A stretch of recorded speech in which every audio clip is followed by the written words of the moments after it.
In the final season of the Pac-12, certainly this matchup, yeah, they got it right on the field here with Washington and Oregon. We saw an epic battle in Seattle earlier this year. Might have been the best college football game of the season, and we're going to get to do it all over again in Vegas. We got Ryan Winter here from Sports Chat 503. Of course, it's right here on YouTube.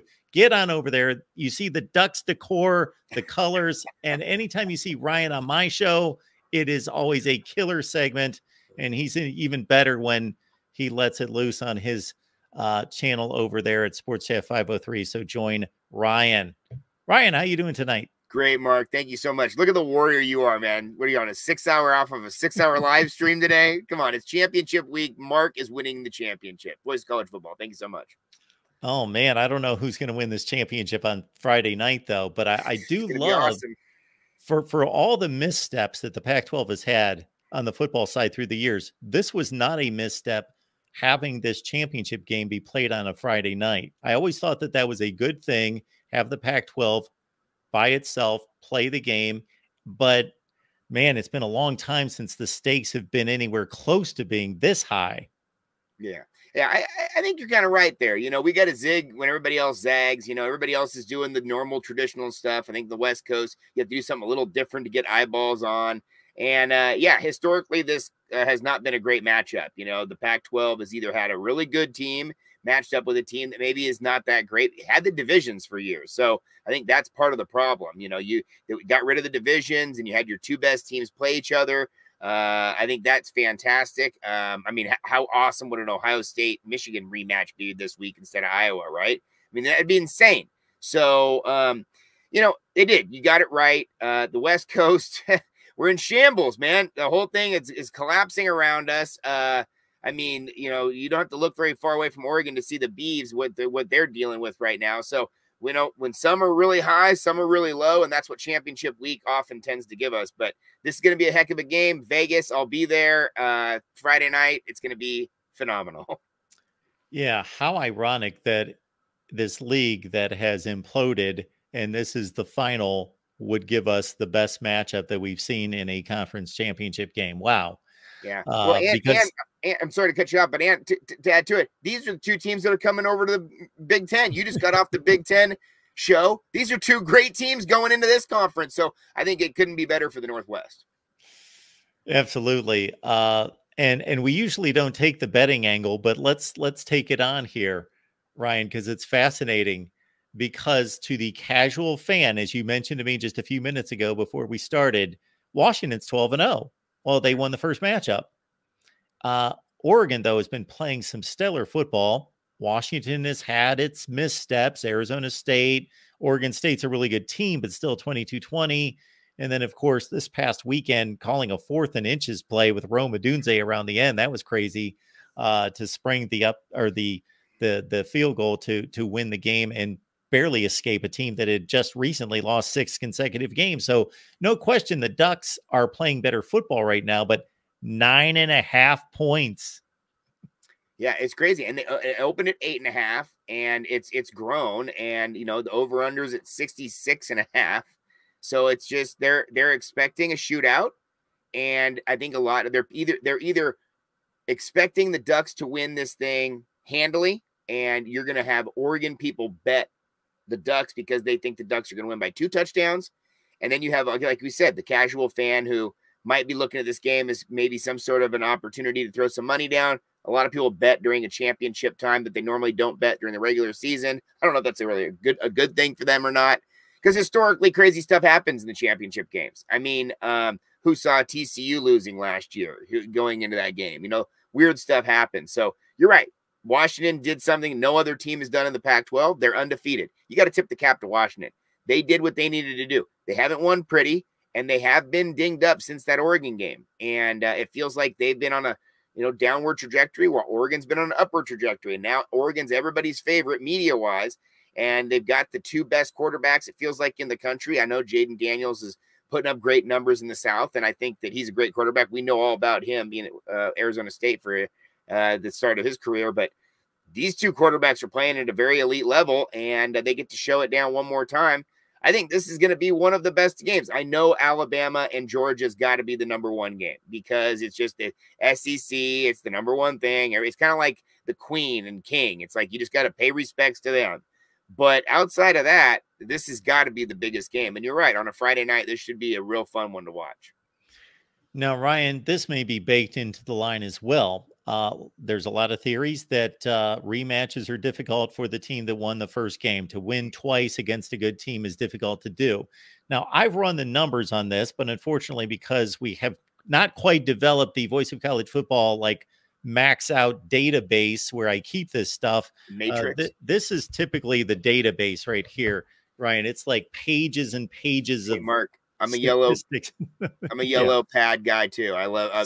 You broke that yellow pad out. I just about gave you a hug over the internet. I ran the numbers because I thought, okay, this is one of those possible myths of sports. I'm not going to say that it's not true, but I just don't know that anyone's backed it up about, okay, this is a sandwich game. This is a letdown. This is a this is a that. And here it is, a rematch. Well, it's tough to beat the same team twice. So I went through championship game history. I went through college football history to find rematches during seasons, and it was pretty inconclusive.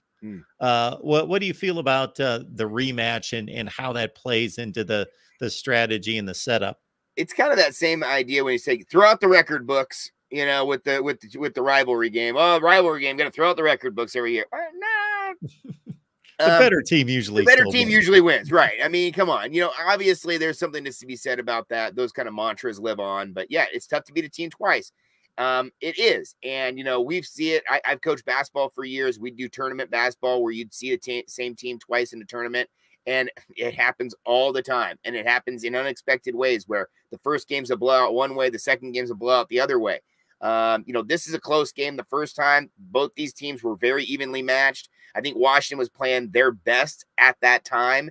They had to host that game, or they got to host that game, had game day there in the morning. One of your favorite programs, I know. And the opportunity was there for them. All the eyes were on them that game. It was the best game of the weekend, and it was a really important time for them. They showed up, they got the win, and you have to congratulate them on that. They since then just did enough to win these games, like you're saying last week in the Apple Cup.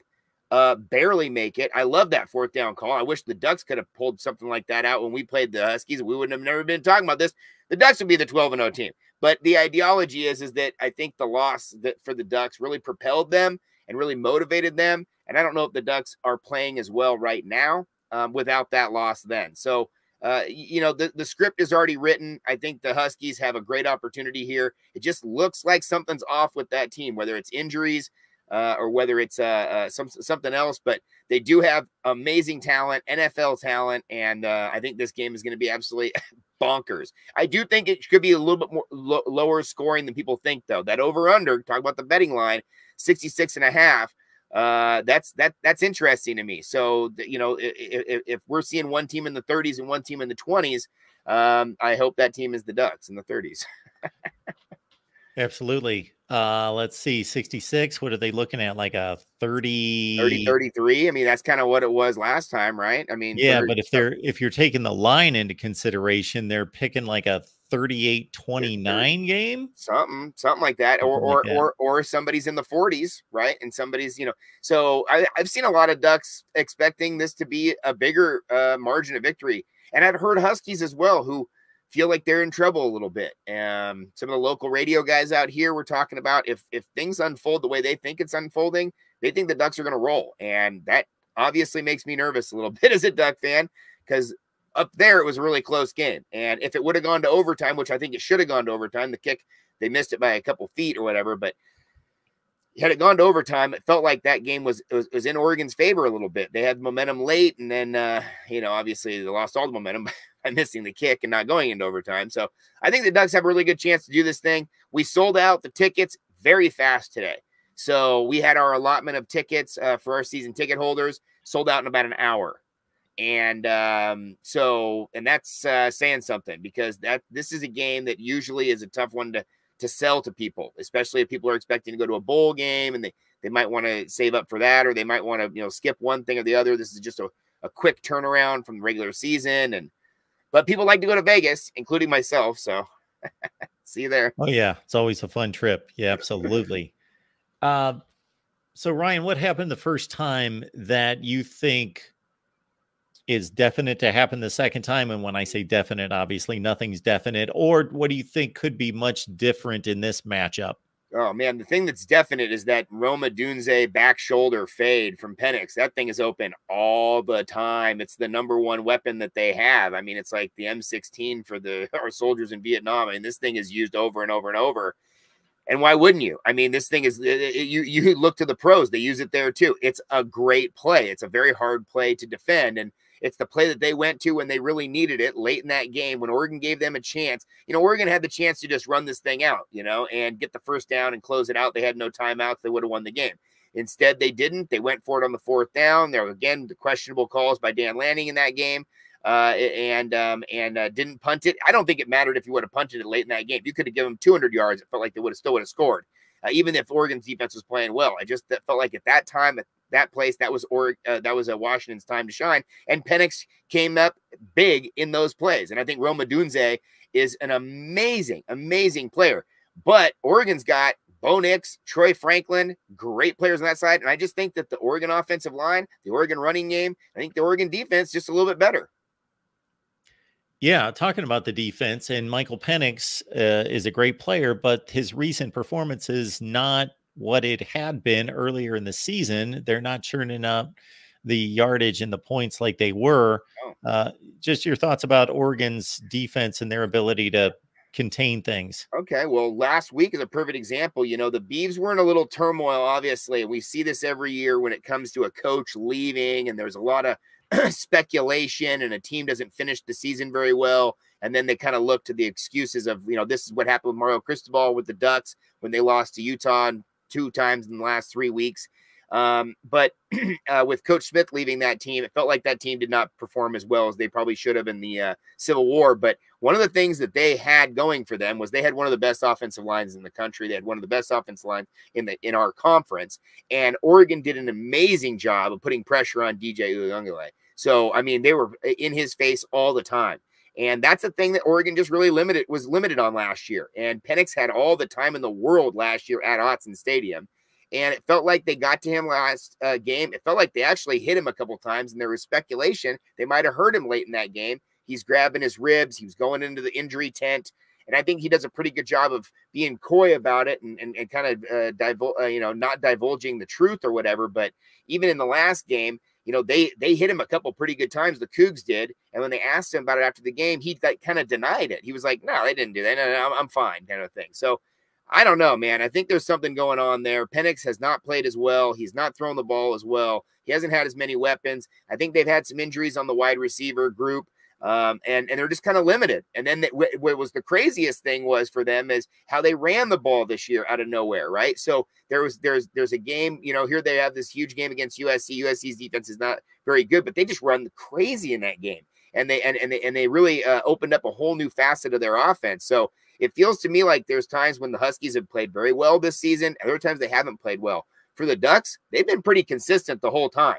They've been playing pretty well the whole time. And even the game at the Huskies, it felt like the Huskies gave them their very best shot at it.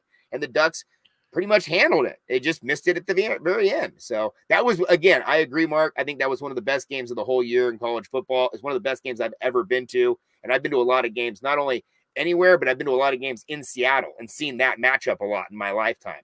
And I've never seen a game like that.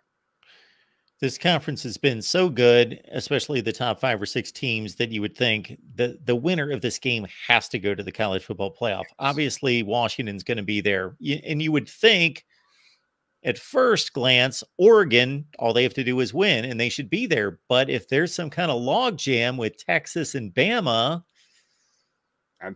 I'm not looking at it very through green and yellow glasses on that one. I've been burned too many times, Mark. This is PTSD. I've been jilted at the altar. So the ideology between this one is, in my mind, it's crazy this year that Oregon's been in front of Bama the whole time. So the committee has said this whole time that they think Oregon's the better team. It feels like to me. Same with Texas. Texas goes to Alabama and wins. Too bad for Texas. This happens to be one of the down years for Alabama, historically, comparatively, right? But still a great Bama team, probably playing better now than they were then. If you were to play Bama and Texas now, it looks like probably Bama would win that game.